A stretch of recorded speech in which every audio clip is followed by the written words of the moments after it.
Hola, ¿qué tal? Muy buen día a la hora que se acerquen a este material. Mi nombre es Eric Torres y nos encontramos en el proyecto de Club de Lectura El Baúl del Artista. Agradezco a todas las personas quienes se han tomado el tiempo de observar los videos anteriores. Les invito a que se suscriban al canal de YouTube o bien se integren al grupo de Facebook El Baúl del Artista, donde podrán encontrar los materiales que vamos revisando. Recuerden que pueden hacer sugerencias sobre lecturas que les gustaría escuchar en este espacio o simplemente seguir los videos y compartir los enlaces con el hashtag El Baúl del Artista, de tal manera que este material viaje lo más posible y llegue a donde tenga que llegar. El día de hoy vamos a continuar con la lectura de este libro, La soledad de los números primos, del autor italiano Paolo Giordano. Estamos en la recta final de la novela, nos quedan 3 fragmentos para concluirla. Y también este es el video número 100 de este canal, así que de alguna forma se está cumpliendo un primer bloque, un primer ciclo. Y bueno, sin más, vamos a continuar. Este es nuestro fragmento número 13 y como está siendo habitual en la descripción de este video, dejaré el enlace de los fragmentos anteriores. 37. Mucho sorprendió a Matías comprobar que, bajo la espesa capa de pensamientos y abstracciones en que se había envuelto, aún tenía instinto. Mucho lo sorprendió la violencia y firmeza con que aquel instinto surgió y dictó sus actos. Tanto más doloroso fue volver a la realidad. Alojado en el propio, tenía el cuerpo extraño de Nadia, el contacto con el sudor de ella, con la tela arrugada del sofá y con las prendas chafadas le resultaba sofocante. Nadia respiraba despacio. Matías pensó que si la razón entre el periodo de sus respectivas respiraciones daba un número irracional, sería imposible acompasarlas con regularidad. Apartó la boca entre los cabellos de Nadia para aspirar más oxígeno, pero la atmósfera estaba saturada de un vaho espeso. Quiso taparse. Giró una pierna porque notaba su sexo, flácido y frío, aplastado bajo la de ella, pero lo hizo torpemente y le dio con la rodilla. Nadia tuvo un sobresalto y alzó la cabeza. Estaba ya dormida. Perdona, dijo Matías. Descuida. Nadia empezó a besarlo. Él notó su aliento demasiado caliente y esperó quieto a que parase. Vamos a la habitación, propuso ella. Matías inclinó la cabeza. En realidad quería irse a su piso, a su confortable nada, pero sabía que no era lo más indicado. Con plena conciencia de lo violento, de lo poco natural del caso, se metieron en la cama cada cual por un lado. Nadie le sonrió como diciendo que no pasaba nada, y en la oscuridad se ahobilló contra su espalda, le dio un beso y se quedó dormida. También Matías cerró los ojos, aunque los abrió enseguida, porque bajo los párpados lo esperaban mil recuerdos aciagos. Sintió de nuevo que respiraba a medias. Sacó la mano izquierda, buscó el somier y restregó el pulgar contra uno de los hierros con filo que unían las mallas. Se llevó el dedo a la boca y lo chupó. El sabor de la sangre lo calmó unos segundos. Poco a poco fue identificando los distintos ruidos que se oían en aquel apartamento. El tenue zumbido del frigorífico, el ronroneo del radiador que cesaba al cabo de unos momentos con un chasquido de la caldera y el tic-tac de un reloj en el cuarto contiguo que le pareció muy lento. Quería mover las piernas, levantarse. Nadie dormía en medio de la cama y no le dejaba sitio para girarse. Su pelo le picaba en el cuello, su aliento le secaba la piel. Matías pensó que no pegaría ojo. Ya era tarde, quizá más de las 2, y por la mañana tenía clase. Estaría muy cansado. Seguro que se equivocaba en la pizarra, haría el ridículo ante los estudiantes. En su casa, en cambio, habría podido dormir al menos las pocas horas que quedaban. Si tengo cuidado, no la despertaré, pensó. Aún permaneció inmóvil más de un minuto, pensando. Los ruidos se hacían cada vez más presentes.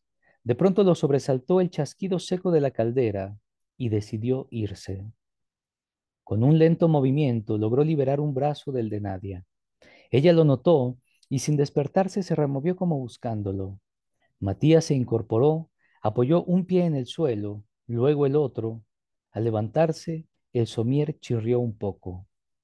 En la penumbra se volvió a mirar a Nadia y recordó vagamente el momento en que había dado la espalda a Miquela en el parque. Fue descalzo hasta el salón. Recogió su ropa del sofá, los zapatos del suelo, abrió la puerta sin hacer ruido, como siempre, y con los pantalones en la mano salió al pasillo, donde por fin pudo respirar a pleno pulmón. 38. El sábado del episodio del arroz, Fabio la llamó al móvil por la noche. Alice se preguntó por qué no lo había hecho primero al teléfono de casa y se dijo que quizá porque este era de los dos y en aquel momento no quería compartir nada con ella. Fue una conversación breve y aún así llena de silencios. Él le dijo, como quien lo tiene bien decidido, que esa noche se quedaba allí. Ella le contestó que también podía quedarse al día siguiente y el tiempo que quisiera. Aclarados estos engorrosos pormenores, Fabio añadió que lo sentía, y ella colgó sin decirle que también. No volvió a responder el teléfono. Fabio dejó pronto de insistir y ella, en un acceso de autocompasión, se sintió aún más abandonada. Caminando descalza por el piso, recogió unas cuantas cosas de su marido, documentos y alguna ropa, y lo metió todo en una caja que dejó en la puerta. Una tarde, al volver ella del trabajo, la caja ya no estaba. Fabio no se había llevado muchas cosas más. Los muebles continuaban en su sitio y el armario seguía lleno de ropa suya. Solo entre los libros del salón vio algunos huecos, espacios negros que hablaban del hundimiento de un mundo. Mirándolos, Alice comprendió por primera vez que la separación era un hecho, una realidad cruda, práctica, objetiva. Con cierto alivio se entregó al abandono. Se dijo que todo lo había hecho siempre por alguien y que ahora, que estaba sola, bien podía por fin rendirse, abandonarse. Disponía de más tiempo para hacer las mismas cosas, pero la invadía una suerte de pereza, de cansancio, la sensación de desplazarse a través de un líquido viscoso. Acabó descuidando hasta las tareas más sencillas. La ropa sucia se amontonaba en el baño, pero ella, que se pasaba horas echada en el sofá, aun sabiendo que lavarla exigía un mínimo esfuerzo, no veía razón alguna para mover un músculo. Pretextó una gripe para no ir al trabajo. Dormía mucho más de lo que necesitaba, incluso de día. Ni siquiera bajaba las persianas, solo tenía que cerrar los ojos para suprimir la luz, borrar los objetos circundantes, olvidar su cuerpo odioso, cada vez más débil pero no menos tenazmente aferrado a las sombras. Seguía sintiendo el peso de las consecuencias como una losa que la oprimía, incluso cuando dormía, y dormir, con un sueño pesado y cargado de pesadillas, le era cada vez más indispensable. Si se le secaba la garganta, tenía la sensación de que se ahogaba. Si el brazo dormido le hormigueaba, era que un perro se lo devoraba. Si, de tanto dar vueltas, sacaba los pies de las mantas y se le quedaban helados, se veía de nuevo en aquel barranco, hundida en la nieve hasta el cuello. En este caso, sin embargo, casi nunca tenía miedo. Estaba paralizada y solo podía mover la lengua, que sacaba para probar la nieve. La nieve estaba dulce y quería comérsela, pero, ay, no podía girar la cabeza, así que se quedaba, quieta, esperando a que el frío le subiera por las piernas y le congelara la sangre. Despertaba con la cabeza llena de pensamientos incoherentes. No se levantaba hasta que no había más remedio, y la confusión de su mente empezaba a disiparse, no sin dejarle una niebla lechosa, recuerdos de sueños interrumpidos que se mezclaban con los reales y no parecían menos verdaderos. Entonces, erraba por el apartamento silencioso, como fantasma de sí misma en lenta búsqueda de lucidez. Me estoy volviendo loca, pensaba a veces, pero no le importaba. Al contrario, sonreía satisfecha porque por fin elegía ella. Por la noche, comía hojas de lechuga directamente de la bolsa. Eran levísimas y crujientes y solo sabían a agua. No las comía para saciar el hambre, sino para cumplir con el rito de la cena, y matar aquel lapso de tiempo con el que de otro modo no habría sabido lidiar. Y comía lechuga hasta que aquella materia liviana la asqueaba. Se vaciaba de Fabio y de sí misma, de todos los esfuerzos inútiles que había hecho para llegar allí y descubrir que nada había conseguido. Observaba con curiosidad distante el resurgir de sus flaquezas y obsesiones y se decía que esta vez se rendiría a ellas, ya que sus propias decisiones no la habían llevado a nada. Luchar contra ciertas partes de nuestro ser es imposible, se decía también, y se complacía en volver a sus tiempos de chiquilla, cuando Matía y poco después también su madre se habían ido a dos lugares distintos, pero igualmente lejanos de ella. Ah, Matía, de nuevo pensaba en él. Era como otra de sus enfermedades de la que en realidad no deseaba curarse. Se puede enfermar de recuerdos y ella enfermó con el de aquella tarde en el coche frente al parque, cuando le tapó con un beso la visión de aquel horror. Por mucho que hacía memoria de todos los años vividos con Fabio, ni un momento recordaba que le encogiese tanto el corazón, que se representase con los mismos vívidos colores, que reviviese con el mismo estremecimiento en la piel, en la raíz del pelo, entre las piernas. Hubo, verdad es, un momento intenso, cierto día que fueron a cenar a casa de Ricardo y su mujer. Recordaba que rieron y bebieron mucho y que luego, ayudando a Alessandra a lavar los platos, un vaso se le rompió entre las manos y se cortó la yema del pulgar. Soltó el vaso y profirió un quejido, no muy fuerte, apenas un susurro, pero Fabio lo oyó y acudió en su ayuda. La llevó a la luz, le examinó el dedo y, para restañar la herida, se inclinó y la chupó. Chupó su sangre como si hubiera sido propia, mientras con el dedo en la boca alzaba hacia ella los ojos, aquellos ojos transparentes cuya mirada no sabía sostener. Y luego, apretándole el dedo herido, la besó en la boca, y ella sintió el sabor de su propia sangre en la saliva de él y se imaginó que circulaba por todo el cuerpo de su marido y volvía a ella limpia, como en una diálisis. Recordaba, sí, aquel momento, pero había olvidado muchos otros, porque el recuerdo de las personas que no amamos es superficial y se evapora pronto. Lo que quedaba ahora era un cardenal, aunque ya casi invisible, allí donde Fabio le había dado aquella patada. A veces, sobre todo por la noche, pensaba en sus palabras. Yo así no puedo más. Se pasaba la mano por el vientre y trataba de imaginar lo que sería llevar un hijo ahí dentro, flotando en su frío líquido. Explícame qué es. Pero nada había que explicar. No existía una razón o no solo una. No existía un principio. Era que no quería a nadie en su vientre. Y punto. Quizá debería decírselo así, pensaba. Y cogía el móvil, repasaba la agenda hasta la F, deslizaba el dedo gordo por las teclas como esperando pulsar por descuido la de llamada, pero al final no se decidía. Ver de nuevo a Fabio, hablar con él, recapitular, se le antojaba un esfuerzo sobrehumano, y prefería quedarse en casa viendo cómo la capa de polvo que cubría los muebles del salón crecía un poco más cada día. 39. Casi nunca miraba a los alumnos. Sentía como si aquellos ojos claros que ellos clavaban en la pizarra y en su persona pudiesen desnudarlo. Se limitaba a escribir sus fórmulas y ecuaciones y a explicarlas como si se las explicara a sí mismo.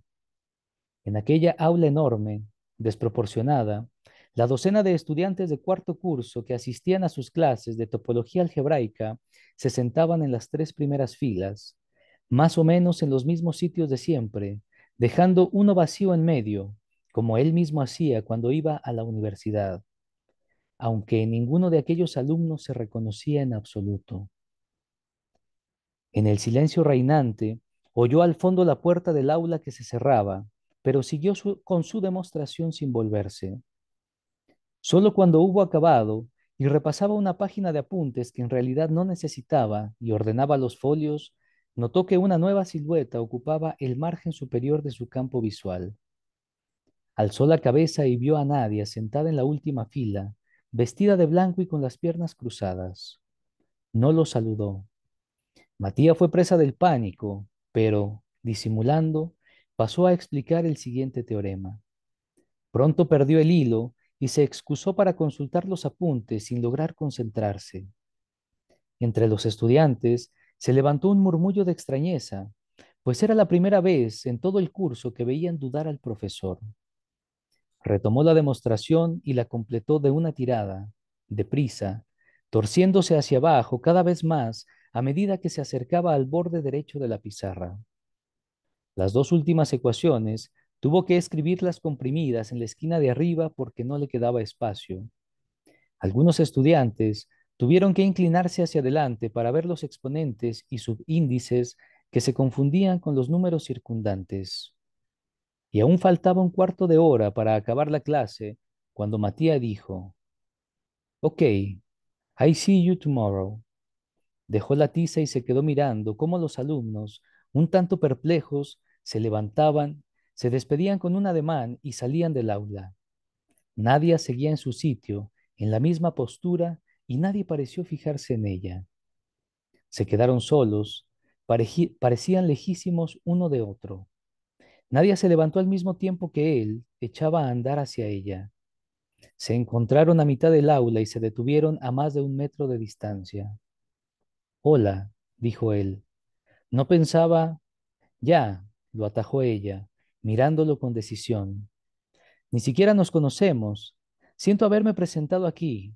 No, no, repuso él, pero Nadia no lo dejó seguir.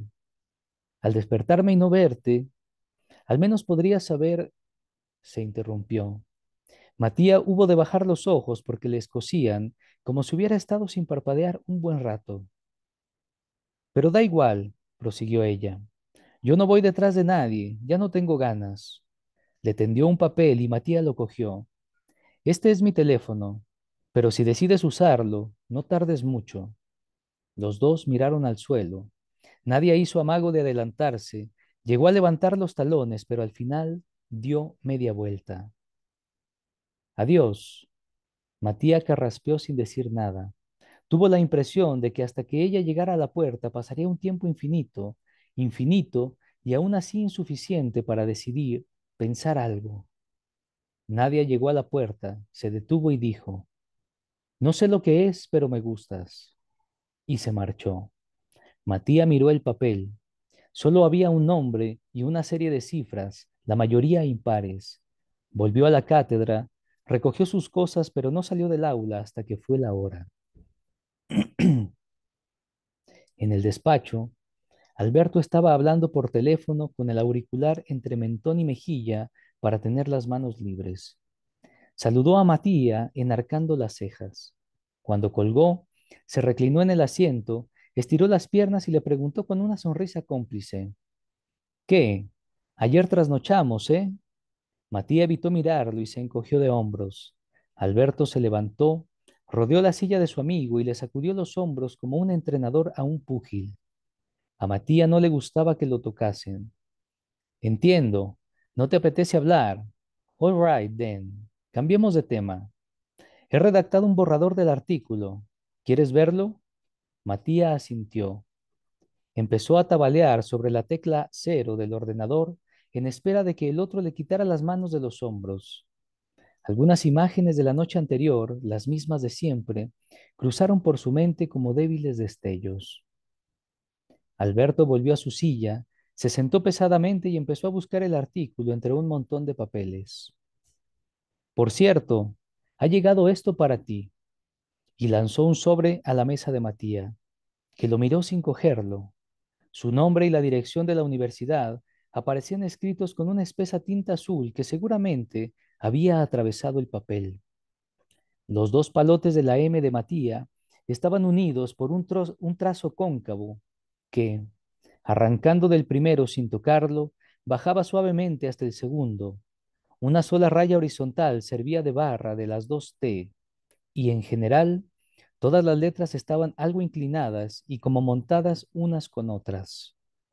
En las señas había un error, una C de más antes de la SH. Cualquiera de aquellas letras, incluso solo la asimetría de los dos ojos de la B de Balocino, le habría bastado para reconocer que era de Alice. Tragó saliva y buscó a tientas el abrecartas en el segundo cajón de la mesa, su sitio. Lo hizo girar nerviosamente entre los dedos e introdujo la punta por la solapa del sobre. Las manos le temblaban y para dominarse apretó la empuñadura. Alberto lo observaba desde su mesa, fingiendo que no encontraba las hojas que ya tenía delante. Podía apreciar cómo le temblaban los dedos y habría visto también la carta si Matías no la ocultara con la palma de la mano. Observó que su amigo cerraba los ojos unos segundos y al abrirlos miraba a un sitio y a otro como desorientado, súbitamente ausente. ¿Quién te escribe? Se atrevió a preguntar. Matías lo miró con una especie de estupor, como si no lo reconociera. Haciendo caso omiso de la pregunta, se levantó y dijo, he de ir. ¿Qué? He de ir a Italia. Alberto se levantó como para impedírselo.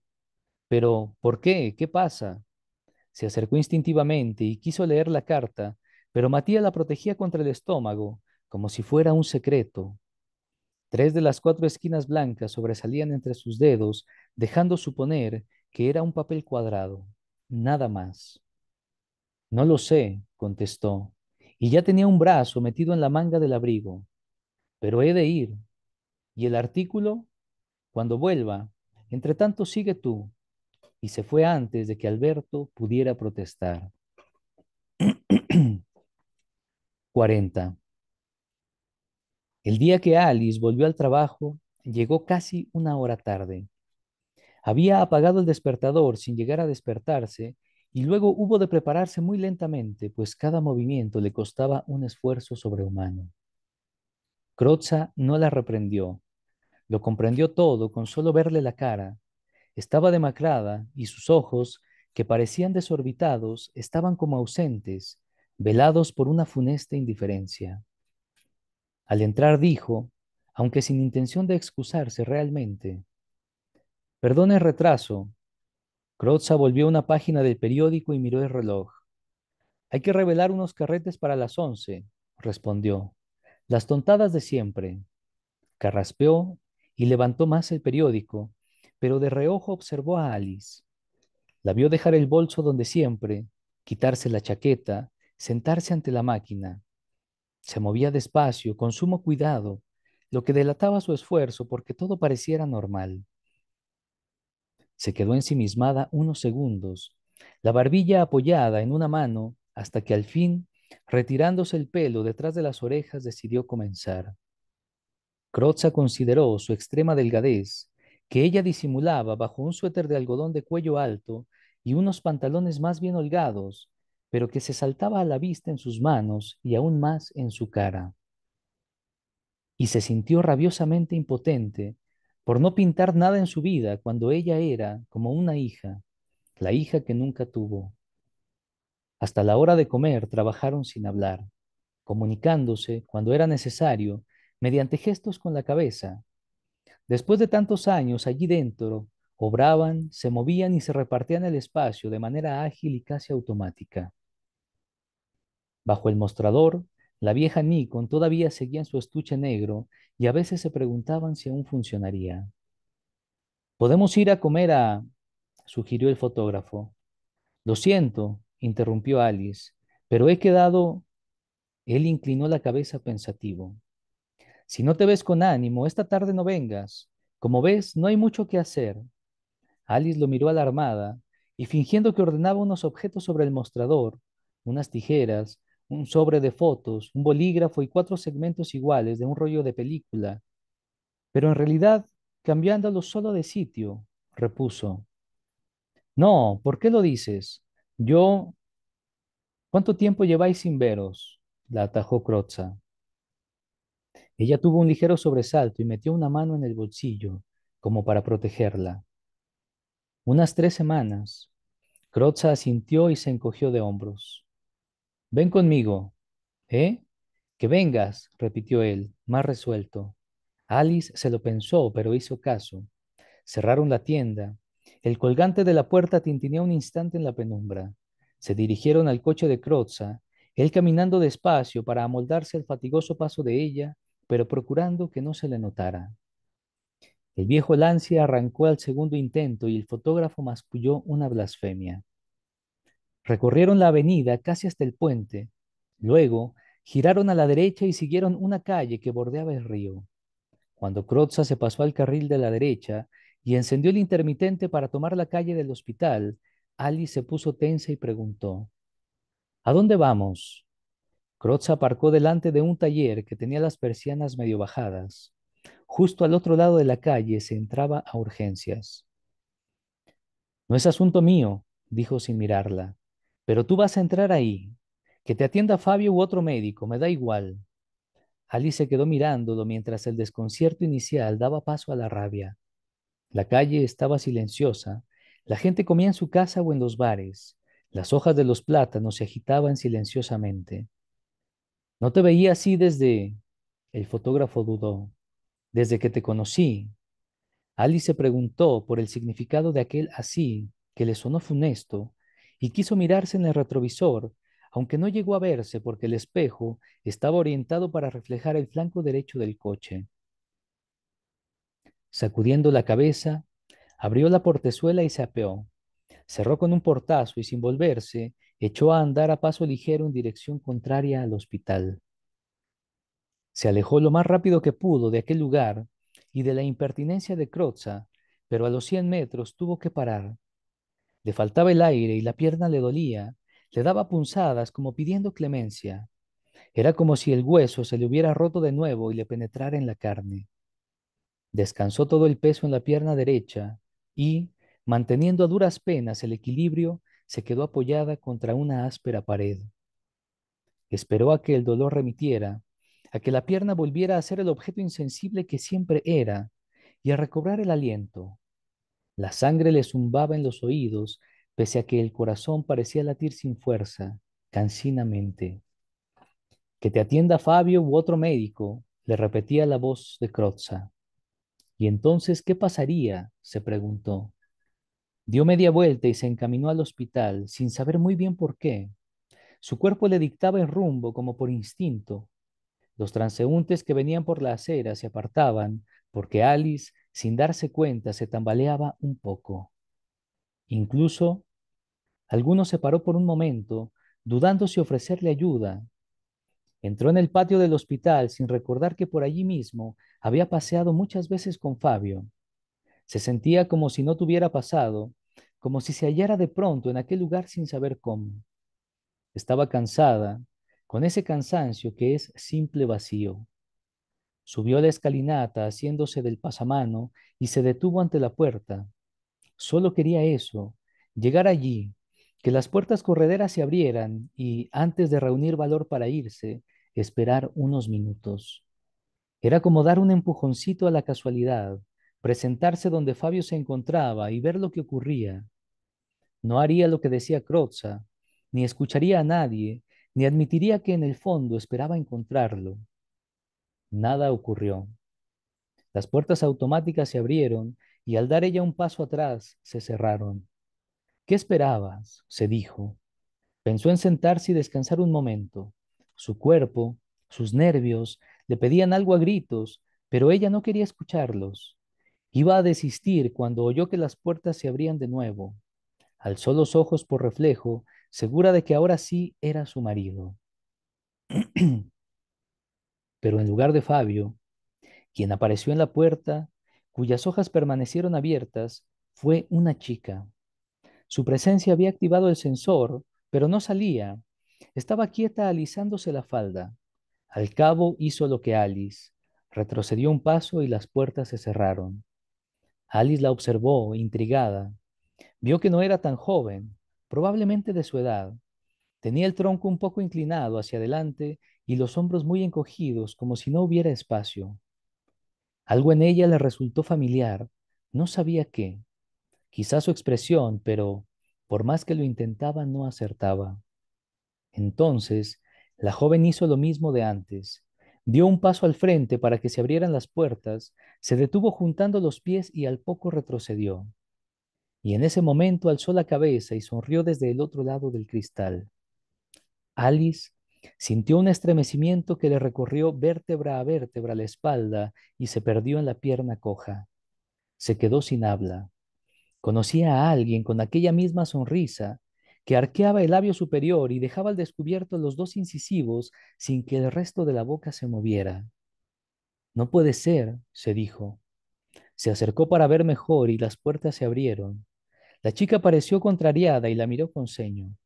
Alice comprendió y retrocedió para que siguiera su juego. Ella así lo hizo tan tranquila. Tenía el mismo pelo moreno, espeso y ondulado en las puntas, que tan pocas veces ella había podido tocar, por cierto. Los pómulos marcados ocultaban en parte sus ojos negros, pero mirándolos bien, reconoció en ellos la misma expresión vertiginosa que ciertas noches la había tenido en vela hasta altas horas, el mismo resplandor opaco de los ojos de Matía. Es ella, pensó, y sintió una especie de terror que le apretó la garganta. Al punto, echó mano al bolso en busca de la cámara fotográfica, pero ni siquiera llevaba una maldita automática. Así que siguió observando a la chica, sin poder hacer otra cosa. La cabeza le daba vueltas, la vista se le nublaba por momentos, como si el cristalino no acabara de enfocarse. Quiso pronunciar Miquela, pero por sus labios secos no salió suficiente aire. La muchacha parecía incansable en su juego, como una niña, y ahora daba saltitos delante y atrás, como para sorprender a la fotocélula de la puerta. Del fondo del vestíbulo apareció una anciana. Llevaba un bolso del que sobresalía un gran sobre amarillo, quizá una radiografía. Sin decir nada, tomó a la chica del brazo y la condujo fuera. La chica no se opuso. Al pasar junto a Alice, se volvió un momento y miró las puertas correderas como agradeciéndoles la diversión que le habían procurado. Tan cerca estuvo de ella que Alice pudo percibir el aire que desplazó a su paso y habría podido tocarla, pero estaba como paralizada. Siguió con la mirada a las dos mujeres que se alejaron caminando despacio. Ahora entraba y salía gente, y las puertas se abrían y cerraban sin cesar, con un ritmo hipnótico y mareante. Espabilando de pronto, Alice exclamó en voz bien alta, Miquela, pero ni la chica ni su anciana acompañante se volvieron y tampoco alteraron su paso. Al parecer, aquel nombre nada les decía. Se dijo que debía seguirlas, ver más de cerca a aquella joven, hablarle, saber. Posó el pie derecho en el primer escalón, pero la otra pierna permaneció como clavada en el sitio. Perdió el equilibrio y cayó de espaldas. En vano, buscó la barandilla con la mano. Se desplomó como una rama rota y resbaló por los otros dos escalones hasta la acera. Y desde allí tuvo algún tiempo, tuvo aún tiempo de ver a las mujeres doblar la esquina y desaparecer. Entonces notó que la atmósfera se cargaba de humedad y que los sonidos se volvían cada vez más sordos y distantes. 41. Matía había subido los 3 pisos corriendo por la escalera. Entre el primero y el segundo se cruzó con un estudiante que quería preguntarle algo e intentó detenerlo, pero él se excusó diciendo que tenía prisa y al esquivarlo estuvo a punto de caerse. Al llegar al vestíbulo, por guardar la compostura, aflojó el paso, aunque no dejó de caminar ligero. El brillante pavimento de mármol negro reflejaba objetos y personas como una superficie líquida. Matías saludó con un gesto al portero y salió a la calle. El aire frío lo sacudió de su enajenación. ¿Qué estoy haciendo?, se preguntó, y se sentó en un murete que había frente a la puerta y trató de explicarse aquella reacción. Era como si en todos aquellos años no hubiera hecho sino esperar una señal para volver. Miró de nuevo la fotografía que Alice le mandaba. Se los veía a los dos juntos ante la cama de los padres de ella, vestidos con aquellos trajes de novios que olían a naftalina. Matía tenía un aire resignado. Ella sonreía. Alice le ceñía la cintura con un brazo y con el otro sostenía la cámara de fotos, por lo que se salía del encuadre y ahora parecía que lo tendiese hacia él, ya adulto, para acariciarlo. Detrás, Alice solo había escrito unas palabras y firmado: Tienes que venir, Ali. Matías buscó una explicación a aquel mensaje y aún más a su impetuosa reacción. Se imaginó la escena, él saliendo de la zona de llegadas del aeropuerto y saludando a Alice y Fabio, que lo esperaban al otro lado de la barrera. A ella la besaba en la mejilla, a él le estrechaba la mano y se presentaba. Discutirían cordialmente por bien quién cargaba con la maleta, subirían al coche y en el trayecto se contarían sus vidas, como si de verdad pudieran resumirse. Matías sentado detrás, ellos delante, tres desconocidos que fingen una intimidad y arañan la superficie de las cosas para evitar el silencio. Por Dios, es absurdo, se dijo. Este lúcido pensamiento le procuró cierto alivio y le hizo sentir que recobraba el dominio de sí tras un momento de extravío. Golpeteó la foto con el dedo, decidido ya a tirarla, volver al despacho y seguir trabajando con Alberto. Pero entonces, estando aún absorto, se le acercó por detrás Kirsten Gorban, posgraduada de Dresde, con la que había firmado algunos de los últimos artículos, y mirando la foto y señalando a Alice, preguntó: ¿Tu mujer? Matías se volvió y la vio inclinada sobre él. Su primer impulso fue esconder la foto, aunque pensó que no sería de buena educación. Kirsten tenía la cara alargada, como si se la hubieran estirado. Había estudiado 2 años en Roma y chapurreaba un poco de italiano, pronunciando cerradas todas las O. Hola, dijo Matías inseguro. No, no es mi mujer, es una amiga. Kirsten rió. No supo de qué. Bebió un trago de café del vaso de plástico que llevaba y comentó: She's cute. Matías se quedó mirándola un tanto violento y observó luego otra vez la foto. Sí, sí que era bonita. Bien, vamos a dejar nuestra lectura hasta aquí. Este es el fragmento número 13 de La soledad de los números primos de Paolo Giordano. Ojalá que lo disfruten. Gracias.